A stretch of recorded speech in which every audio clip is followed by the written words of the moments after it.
Chers amis, chers collègues taxi, bonjour.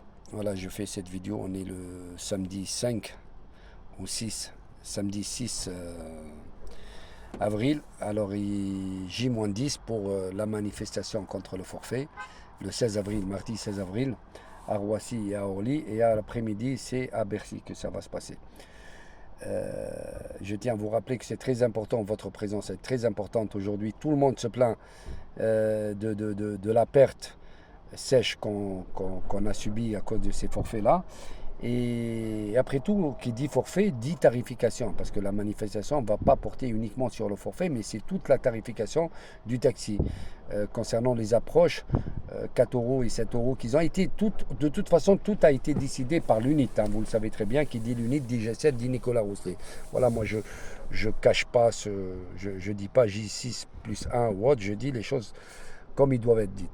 Parce que la dernière réunion, sachez que, peut-être la plupart d'entre vous ne le savent pas, c'est que la dernière réunion tarifaire, il y avait le duc de Clichy qui était là et qui s'est opposé à la remise des suppléments pour les taxis, les bagages. Hein. Vous portez des bagages, tout le monde se fait payer pour ces bagages, que ce soit la SNCF, que ce soit l'avion, que ce soit le bus. Vous avez un bagage, vous le payez. Et d'ailleurs, tous les autres taxis, même les taxis d'Orly à côté de vous, les taxis d'Orly, quand il prend quelqu'un avec ses bagages, il se fait payer les bagages, il facture les bagages, mais le taxi parisien, rien. Le taxi parisien, il n'a le droit à plus rien. Ce n'est qu'un esclave. C'est, excusez-moi le terme, hein, mais c'est une réalité, ce n'est qu'une merde, le taxi parisien. On lui vole ses clients devant lui à l'aéroport, il ferme sa gueule. On fait tout, il ferme sa gueule, le taxi parisien. Et tout ça, pourquoi? Parce que plus de la moitié de la flotte des taxis parisiens, elle est soumise. Elle est soumise à une entité qui s'appelle G7. Voilà. Vous allez toujours dire, oui, Fatih Gara, il a une dent contre la G7. Oui, j'ai une dent contre la G7. C'est pas par rapport à moi. Moi, j'ai fini, j'ai arrêté. Et c'est ma dernière que je fais avec vous.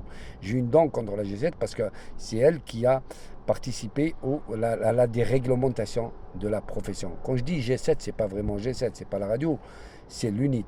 Parce que G7, la radio, il y a à boire et à manger. Ça reste toujours une radio qui donne du travail. Mais à quel prix? Alors vous faites la pub, c'est vous qui payez. Maintenant, l'objet de cette vidéo, c'est pas ça-là, c'est pas ça, c'est pas la G7, c'est venez, prenons notre avenir en main. Il ne faut plus laisser ni l'UNIT ni personne négocier de nos tarifs. C'est à nous d'y aller. C'est à nous de... Voilà, j'espère que les structures syndicales ou associatives qui sont contre le forfait se rejoignent à ce mouvement-là. Ils viennent en masse pour faire comprendre. Et s'il faut refaire un 2016 bis, on le fera le 16 avril. D'ailleurs, ça a commencé le 2016 à Bercy. Ça va commencer à Bercy. Et si vraiment il n'y a pas écho à cette revendication, l'après-midi, on rebloquera les aéroports et ça partira pour le 17, le 18, jusqu'à qu'ils entendent ces revendications qui le forfait, le forfait d'approche et tout ça doit être revu avec des vrais représentants de la profession et pas l'UNIT qui représente l'industrie de taxi. Merci à vous, à très bientôt et surtout partagez massivement cette vidéo s'il vous plaît.